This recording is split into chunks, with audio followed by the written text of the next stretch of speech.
পুরীতে গিয়ে কাঁকড়া খেয়েছিলাম, খেতে দারুণ লেগেছিল, স্বাদটাও লেগেছিল খুব সুন্দর। তা আবারও খাবার ইচ্ছা হয়েছে। বাজার থেকে কাঁকড়া কিনে চলে এসেছে। এখানে তো কাঁকড়ারা নিজেরাই চলছে, একটাকে ধরি তো একটা পালিয়ে যায়। কী করে যে এদেরকে বাঁচবো বুঝতেই পারছি না। মা ঠাকুমা এসব কাজগুলো করতো, কোনোদিন আমি নিজের হাতে এই কাজ করিনি, কিন্তু এখন তো করতেই হবে। যা এইভাবে আমি ছোটো দাঁড়াগুলোকে আগে ভাঙলাম, তারপরে বড় দাঁড়াটা, যেমন তেমন করে হোক কাঁকড়াটা আমি ভেঙে ফেললাম। এবার মাঝের অংশটা এইরকম করে খুলে নিলাম, ভালো করে ধুয়ে পরিষ্কার করে নিয়েছি। এবার কাঁকড়ার ঘিটা একটু বার করে নেব। এদিকে মশলাগুলো আমার রেডি করার জন্য সব জোগাড় করে নিয়েছি। প্রথমে কড়াইতে অল্প তেল দেবো কাঁকড়াটা ভাজার জন্য। কাঁকড়াগুলো এইভাবে মাঝখান থেকে কেটে নেবো, আর বড় দাঁড়াগুলোকে একটু ঠুকে দেবো যাতে এর মধ্যে ঝাল মশলা ঢোকে।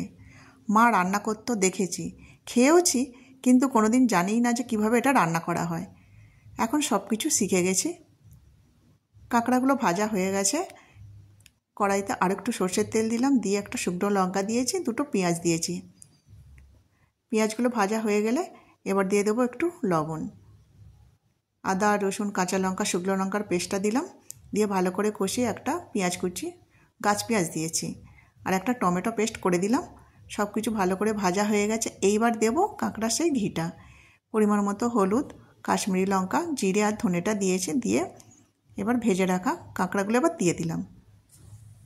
সব কিছু ভালো করে কষিয়ে নিয়েছি। দেখুন লাল লাল করে ভাজা হয়ে গেছে, তেলও ছেড়ে দিয়েছে। এবার একটু জল দেবো সিদ্ধ হওয়ার জন্য। 10 মিনিট সিদ্ধ হলে কিন্তু এই কাঁকড়াটা রেডি হয়ে যাবে। জল দিয়ে দিয়েছি, চাপা দিয়ে দিলাম। 10 মিনিট পরে দেখুন কাঁকড়া একদম রেডি খাবার জন্য। কাঁকড়ার গন্ধে একদম চারিদিক সেন্টে ভরে গেছে, দেখে মনে হচ্ছে এক্ষুনি খেয়ে নিই। যাক, সবাই মিলে তো খাবো। দেখে তো খুবই সুন্দর লাগছে। ভালো লাগলে ভিডিওটি লাইক করবেন, সাবস্ক্রাইব করে পাশে থাকবেন।